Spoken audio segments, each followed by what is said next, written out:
moi c'est Ilia. Aujourd'hui je vais vous présenter deux capteurs de saut. D'un côté on a le WOO, de l'autre côté le PIC.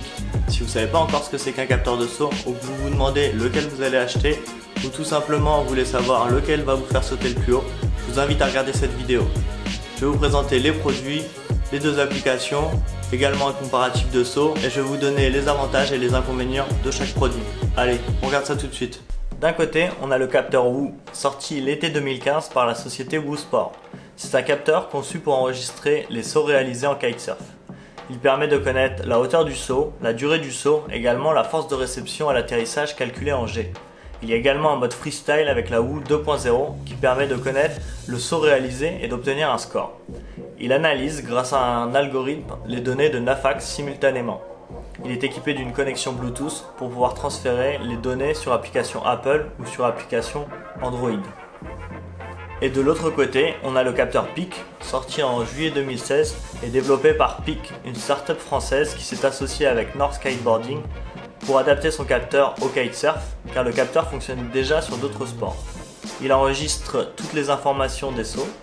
Il permet de connaître la hauteur du saut, la durée du saut, la force reçue à la réception et également le degré de rotation des figures. Il est conçu avec un écran pour pouvoir instantanément voir la hauteur du saut. Il analyse les données de 13 axes simultanément. Grâce à son algorithme, il interprète les informations des sauts. Il est lui aussi équipé d'une connexion Bluetooth pour pouvoir transférer les données sur application Apple ou sur application Android. Alors, ça commence déjà avec un packaging complètement différent. Pour la WOO, on va avoir une petite boîte avec les notices d'utilisation à l'intérieur. Et je dis petite boîte car si on compare par rapport à PIC, on voit effectivement que c'est pas du tout le même marketing. Donc qu'est-ce qu'on trouve à l'intérieur de la WOO? On trouve un chargeur et un capteur. Alors que chez PIC, on va trouver les notices d'utilisation, d'installation, comment commencer. On a la carte d'activation. On va passer la carte d'activation sur le capteur pour pouvoir activer le kitesurf. Ça sert à, si par exemple on change de sport, si on utilise par exemple du tennis, on va passer une carte d'activation pour le tennis. On a également un support, donc un support en plus parce que l'autre est déjà collé sur ma planche. On a un chargeur qui fait aussi batterie. On a le capteur et le boîtier étanche du capteur.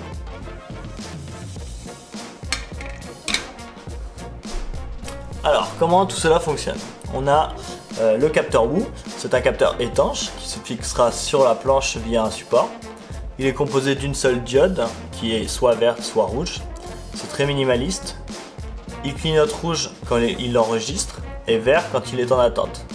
Il y a également le mode freestyle de la WOO 2.0. Le mode freestyle veut dire mode wake style. C'est principalement pour faire du déhooké ou du moins être utilisé en faisant une figure aile basse car le saut est validé que s'il fait moins de 3 secondes. Donc pour allumer la WOO, il y a un petit bouton power on.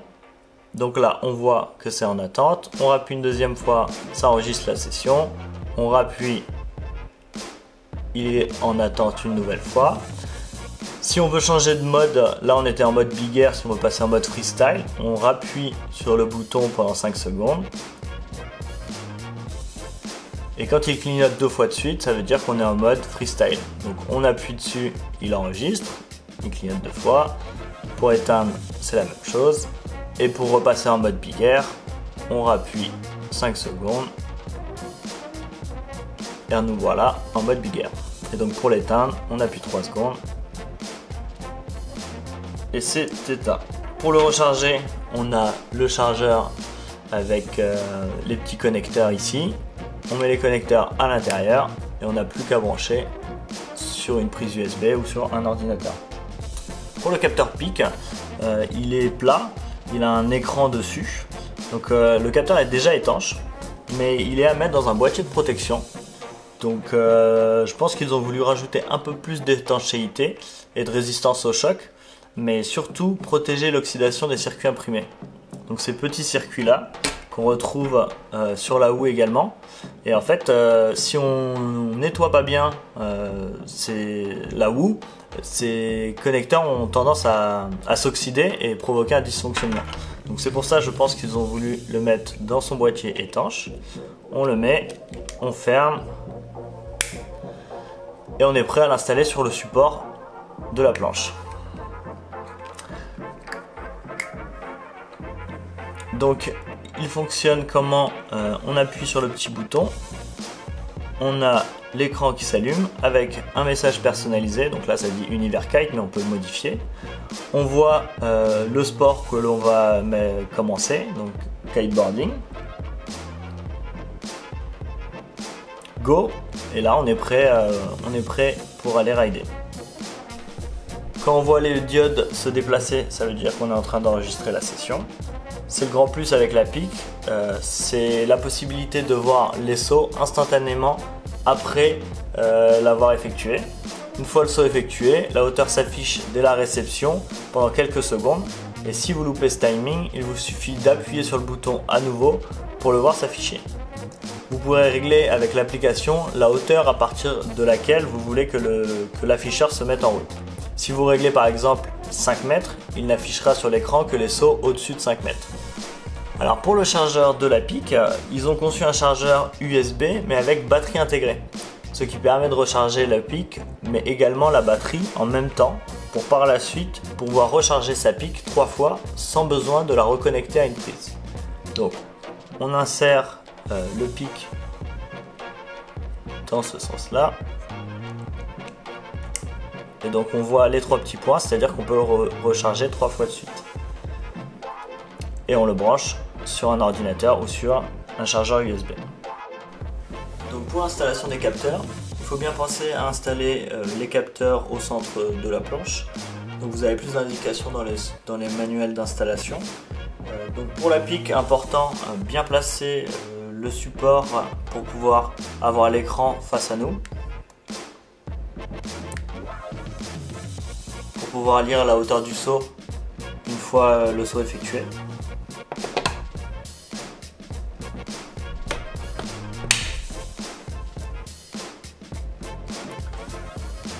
Pour la houe, il faut penser à placer le bouton power en direction de la jambe droite. Donc ça c'est pour ce qui est enregistrement des sessions en mode freestyle. Donc c'est pareil, c'est dans le manuel d'installation.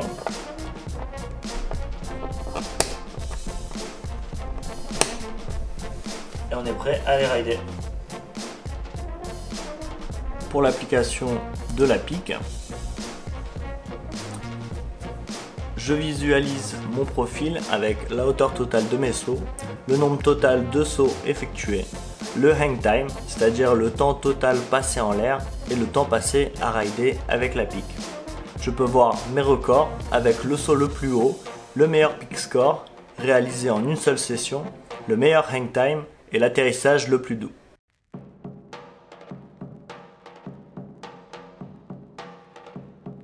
En détail, c'est quoi le PIC score? J'ai un graphique avec mes statistiques, c'est la moyenne des 6 dernières sessions pour le hang time, la hauteur et la puissance d'atterrissage. Donc le PIC score me permet d'évaluer mon score par rapport à un rider pro. Chaque score maximum est de 3333 et cela me permet d'avoir un aperçu de mon niveau pour chaque valeur. Je peux voir que la moyenne obtenue est de 5838 sur 10 000, donc il me reste un peu de boulot avant de m'inscrire au King of the Air. On va voir ensemble le détail des sessions. On sélectionne une session qu'on a réalisée.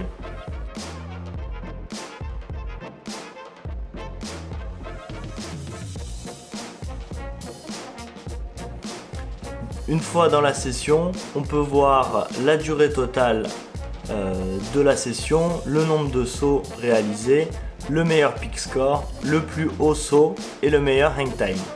Je peux voir comment s'est déroulée la session avec 47 sauts, 31 entre 0 et 5 mètres, 16 entre 5 et 10 mètres, Je vois également la moyenne de mes 9 meilleurs sauts. Également le nombre de rotations réalisées, on voit que j'ai fait 6 360 et 6 720 degrés. On va voir les paramètres ensemble. Ils me permettent de régler le profil, l'unité de mesure, également la possibilité d'afficher ou non la hauteur du saut juste après avoir sauté, et également la hauteur minimum pour afficher le saut sur la pique. Pour l'application de la houe, on peut sur la page d'accueil sélectionner le sport que l'on va pratiquer. Dans mon cas, je vais choisir le kite. Sur la page d'activité, j'ai accès à la communauté houe avec les sessions et les résultats des autres utilisateurs, que ce soit pour le mode freestyle ou le mode big air. On voit maintenant mon profil avec mon saut le plus haut, mon meilleur temps en l'air et mon atterrissage le plus fort. Il y a les statistiques pour le total de mes sauts avec la hauteur totale, le temps total passé en l'air et le nombre d'heures passées à rider avec la houe. Si je vais voir dans le détail d'une de mes sessions, on voit au passage que les autres utilisateurs peuvent liker ou commenter ma session.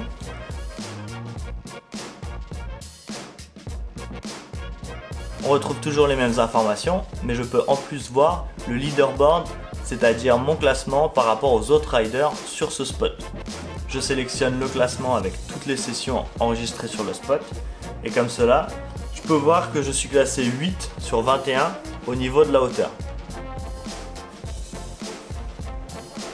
Je vais aller voir maintenant mes résultats en mode freestyle. Il y a le score de mon meilleur tricks, mon meilleur temps en l'air et le score de ma meilleure session. Je retrouve mon score total avec le nombre de sauts et le temps passé à enregistrer en mode freestyle. Je peux aller dans les détails d'une de mes sessions pour voir les figures que j'ai réalisées. Je vois le nom du tricks, la hauteur, le temps, la puissance de réception et la qualité de mon tricks.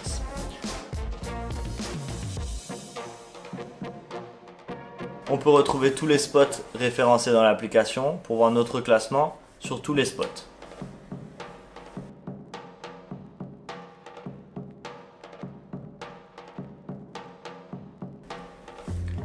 Il y a également le leaderboard mondial.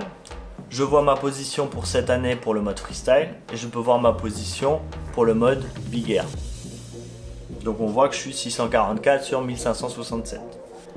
Il y a également la possibilité de trouver un pote et de pouvoir le suivre. Dans la page des paramètres, on trouve diverses informations comme le mode d'emploi et le Trictionary.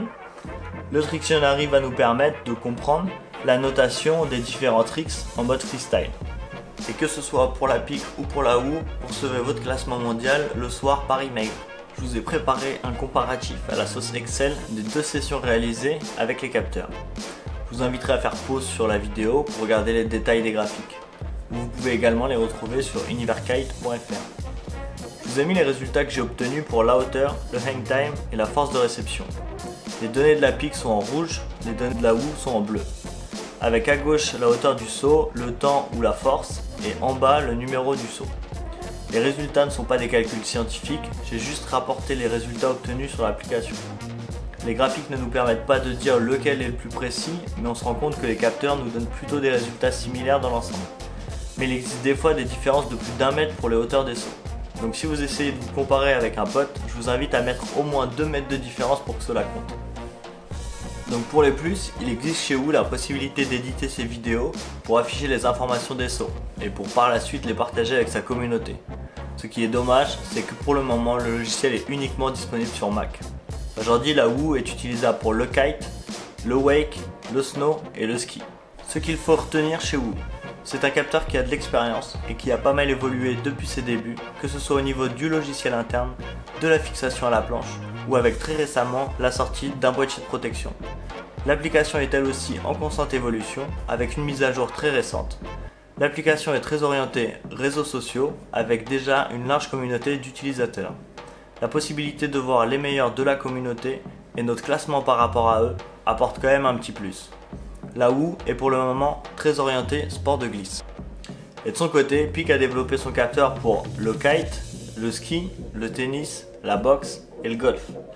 Mais il me semble qu'ils ont l'intention de le déployer sur au moins 24 sports. Il faudra en revanche, pour chaque sport, acheter l'accessoire qui convient pour pouvoir le fixer et pour obtenir la carte d'activation du sport en question. Ce qu'il faut retenir chez Peak, On a une start-up française associée à l'une des plus populaires marques de kitesurf. Cela nous donne un capteur plus récent mais plus abouti. L'application de la PIC vous permet d'améliorer votre technique en détail tout en vous comparant aux meilleurs de la communauté. La PIC sera à terme un capteur proposant probablement plus de sport. Voilà, j'espère que cette vidéo vous aura plu. Je vous laisse mettre en commentaire le capteur que vous préférez et pourquoi vous le préférez. Si vous voulez pas louper de prochaines vidéos, je vous invite à vous abonner. Allez, salut!